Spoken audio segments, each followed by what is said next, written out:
Welcome to another episode of Pio Pod. Imagine you are like the most famous woman on earth, right? Oh boy, yeah, that is quite the premise to start with. Right, but just picture it.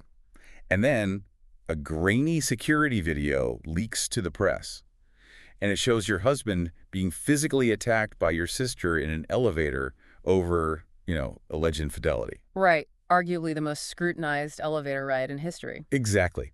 So you are faced with two choices. You can hide behind a carefully worded PR statement and just retreat from the public eye. Which is what most people would do, honestly. Yeah, 100%. Uh-huh. Or you can take that exact footage, that moment of intense public humiliation, and turn it into a multi-million-dollar cultural revolution. And spoiler alert, we know which one she chose. We do. Today we are taking a deep dive into Beyonce's 2016 visual album, Lemonade. And let's be clear right up front, calling this a breakup album is like, I don't know, calling a hurricane a light drizzle. Yeah, that is a massive understatement. Right. I mean, this is a profound exploration of the historical Black female experience, generational trauma, and the agonizing process of healing, all disguised as a blockbuster multimedia project. It truly is a masterclass in narrative control. What's fascinating here is how the album fundamentally shifted Beyoncé's position in the cultural landscape. How do you mean? Well, before 2016, she was already a massive, undeniable pop star. I mean, obviously. But Lemonade elevated her to the status of a true auteur. Right. It set a completely new standard for post-genre storytelling. It literally forced the music industry to rethink what an album could even be. Okay, let's unpack this, because to really understand how she pulled this off, we have to look at the timeline, right? Yeah. The sheer weight of the public scrutiny she was under. Oh, absolutely. The pressure was immense. Because she had already started playing with release formats in 2013 with her self-titled surprise visual album. But the real catalyst, that happened a year later at the 2014 Met Gala. Exactly. The infamous elevator incident. Yeah. Solange attacking Jay-Z while Beyoncé just stood quietly beside them. Quietly absorbing it all. Yeah, and the internet completely exploded. I mean, it fueled this intense global speculation about Jay-Z's infidelity. Right, and they put out that standard joint statement saying they were working through it as a family. Yeah, they even went on a massive joint stadium tour that summer. Which is just wild to think about. Right. They projected this unified front, but the public obsession with the state of their marriage was just relentless. Every lyric, every glance was scrutinized. And her strategy during all of this was total silence. To me, it felt like watching a martial artist execute a perfect judo move. Like a pressure cooker, basically. Oh, that's a great way to put it. A pressure cooker. Yeah, she took all that massive, overwhelming media momentum, the gossip, the think pieces, the rumors, and instead of pushing against it by giving interviews or, crying to a camera, she just absorbed the weight of it. She let the tension build and build. Exactly. So that when she finally decided to strike, she could use the public's own morbid curiosity to maximize her impact. But how did she navigate that intense scrutiny to flip the narrative like that? Well, the strike, when it came, was deafening. Right before Lemonade dropped, she gave a very rare, revealing interview to Elle magazine. Right, which she almost never does. Exactly. And in it, she laid out her underlying mission. She explained that she wanted to create art that helps people heal, art that makes people proud of their struggles. Wow. She actually compared the process to childbirth, noting that pain is not pretty, but sometimes you have to endure deep, agonizing discomfort to undergo a real transformation. Well, and speaking of the strike being deafening, we have to talk about February 2016. Because out of absolutely nowhere, she drops a surprise track on Tidal called Formation. Yep. And then the very next day, she performs it live at the Super Bowl 50 halftime show. Which, that wasn't just a pop performance. Not at all. Her backup dancers were dressed in black berets and leather jackets, paying direct visual homage to the Black Panthers. Right. They even formed an X on the field in tribute to Malcolm X. Which was a massive shock to the system. Pop stars at the Super Bowl are usually expected to be, safe, shiny, and totally apolitical. Oh, yeah. The Super Bowl is the ultimate safe space for corporate pop. Exactly. Yeah. And she went from total silence to standing in the center of a massive political firestorm. It was a genuine cultural flashpoint. The song and the performance were an unapologetic celebration of Black Southern heritage, but, it instantly generated severe controversy. Oh, completely. Conservative figures and law enforcement organizations were literally calling for boycotts. Yeah, they perceived the imagery as anti-police or anti-American, and they even protested her upcoming tour. So she's navigating a crumbling marriage in private, and a political firestorm in public. Yeah, exactly. Which brings us to how this art was actually made. Because we are talking about an incredibly unconventional recording process. Highly unconventional. Between 2014 and 2015, they recorded across 11 different studios. But the detail that completely stopped me in my tracks was the setup in Paris. Oh, the hotel setup. Yeah, this is wild. Her team rented out a hotel and set up 2 separate recording studios in 2 different rooms for 45 days. One room for Beyonce, one room for Jay-Z. Wait, they were literally in separate hotel rooms making music about their crumbling marriage. How did she manage to oversee all these moving parts while navigating that emotional wreckage? I know, it sounds impossible, right? But Jay-Z later described that specific period as using their art as a therapy session. Wow. A literal therapy session across the hall. Exactly. They were quite literally across the hall from each other, recording music separately and sometimes together, processing the devastating fallout of the infidelity through their work in real time. That is so intense. And the music Beyonce was recording in her room eventually became the foundation for Lemonade. Now, as for how she didn't lose the plot with so many cooks in the kitchen... Right, because you've got dozens of producers, writers, Jack White, Kendrick Lamar. It could easily turn into a chaotic mess. It could have. But she maintained control because she didn't just operate as a singer, she operated as a master synthesizer. A master synthesizer. Yeah. She developed the songs in a highly meticulous, piecemeal fashion. She would take, like, a drum loop from one producer, a lyric from a writer, and combine it with her own vocal arrangement. Almost like a quilt or a mosaic. Exactly. And to keep this massive, sprawling team aligned, she didn't just give them a pep talk, she posted physical, highly detailed mood boards around the studios. Oh, wow. Yeah, and these boards were explicitly structured around the Kubler-Ross model of grief. Wait, like the 5 stages of grief: denial, anger, bargaining, depression, acceptance. But she expanded it, right? She did. The album and the film are broken into specific chapters, starting with intuition and denial, moving through anger, apathy, and emptiness, all the way to forgiveness, hope, and redemption. So the structure of the album is literally the psychological process of healing. Exactly. And here's how that synthesis works. The emotional arc is the exact reason the album requires a multi-genre approach. Okay, tell me more about that. Well, the sound has to physically mirror the chaotic, non-linear experience of grief. So when she's in the anger chapter, the music literally sounds angry. Right. You don't express the visceral rage of marital betrayal with a smooth R&B track. No, definitely not. You express it with a distorted, heavy rock and roll beat. Conversely, when she reaches forgiveness, she strips away all the production and just sings a vulnerable ballad over a raw piano on the track Sandcastles. Oh, that makes so much sense. The sonic diversity spanning R&B, rock, country, blues, gospel, avant-garde pop, it's the mechanism she uses to pull the listener through the actual psychological stages of healing. And as she moves through those stages, the narrative scope of the album dramatically widens. It starts as this deeply intimate story about her husband cheating, but by the middle of the album, it pivots. It absolutely does. It becomes an exploration of the historical trauma and the resilience of Black women as a collective.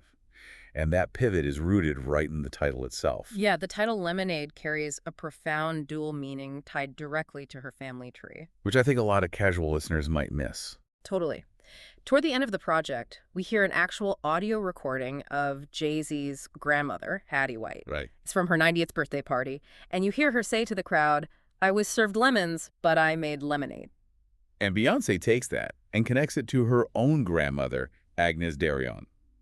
She describes Agnes as an alchemist who knew how to spin gold out of a hard life. An alchemist. The core idea here is that this recipe for lemonade, this ability to take the bitter, acidic pain of life and alchemize it into something sweet and nourishing, that is a mechanism for survival that has been passed down through generations of Black women. That theme of enduring and surviving deep systemic disrespect is anchored by a very specific sample, too. On the track Don't Hurt Yourself, she features a quote from civil rights leader Malcolm X. Right, you hear his voice crackle through the speakers. Yes, saying, "The most disrespected person in America is the Black woman." Here's where it gets really interesting. She isn't just quoting history. She is actively reclaiming it through the very mechanics of the music. Right, the musical structure itself is doing the work. Exactly. Take that same track, Don't Hurt Yourself. She brings in Jack White, and they sampled the massive Led Zeppelin rock anthem, When the Levee Breaks. Yeah, an iconic rock song. Now, on the surface, A casual listener might think, oh, Beyonce's experimenting with classic 70s rock. But when you look at the history, that Led Zeppelin song is a cover. Right. The original was a blues song written in 1929 by two black artists, Kansas, Joe McCoy, and Memphis Minnie. And we have to look at what that original song was actually about, too. It was written about the devastation of the 1927 Great Mississippi Flood. Oh, wow. During that flood, Black communities were disproportionately displaced and devastated. They were often forced at gunpoint to pile sandbags to protect white properties while white citizens were evacuated. That is horrifying. It is. So the original song is a profound piece of Black historical trauma. And then decades later, it just gets co-opted by white British rock stars, and the mainstream completely forgets where it came from. Precisely.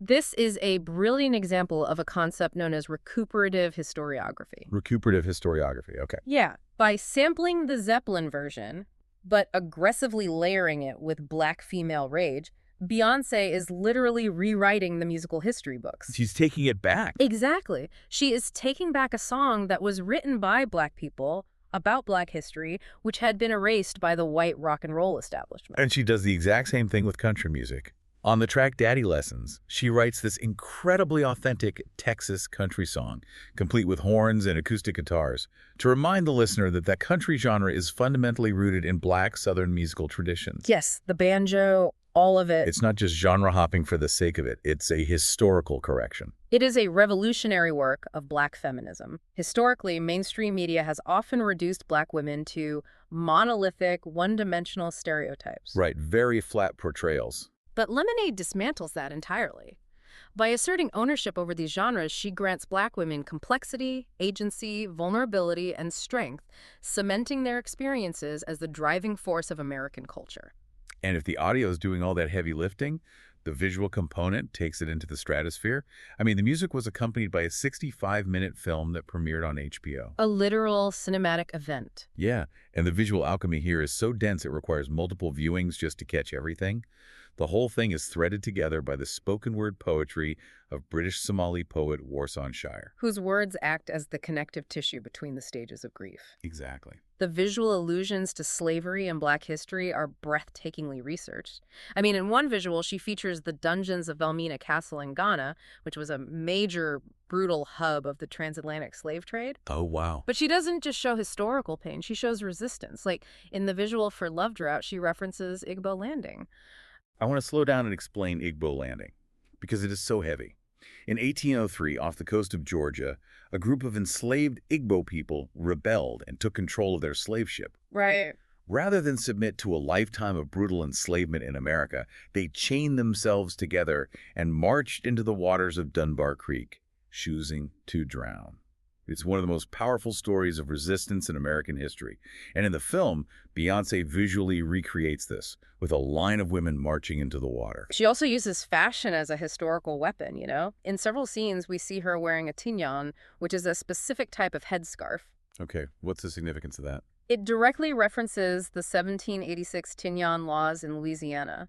The Spanish colonial governor actually passed a law legally forcing Black women to cover their hair because their elaborate hairstyles were seen as a threat to white women's status and the racial hierarchy. That is unbelievable. Right. And by wearing it beautifully and proudly in the film, she subverts a symbol of forced oppression into a crown of royalty. We also see her utilizing Fort Macomb, which is a ruined Confederate stronghold in Louisiana. She sings the country track Daddy Lessons deep underground in the fort, deliberately evoking the Underground Railroad. Yeah. And then later, she walks above ground on the ruins of that exact same Confederate fort, wearing a dress made of West African material. If we connect this to the bigger picture, the director of the Formation video discussed a very deliberate, conscious choice to take traditional spaces of white power like plantation houses or Confederate forts and completely turn them on their head. To reclaim the space entirely. Yes. The film envisions a matriarchal utopia. It imagines a space where Black women form a self-sufficient community, healing together, literally occupying and reclaiming the very spaces that were historically built on their subjugation. I want you to pause and imagine what it was like to experience this in real time. Imagine you are a casual viewer tuning into HBO on a Saturday night in April 2016. You think you're just sitting down to watch a pop star's new music video. And you get so much more. And suddenly, you realize you are receiving an incredibly dense, visually stunning masterclass in American history, Black feminist literature, and African spirituality. But it isn't just historical.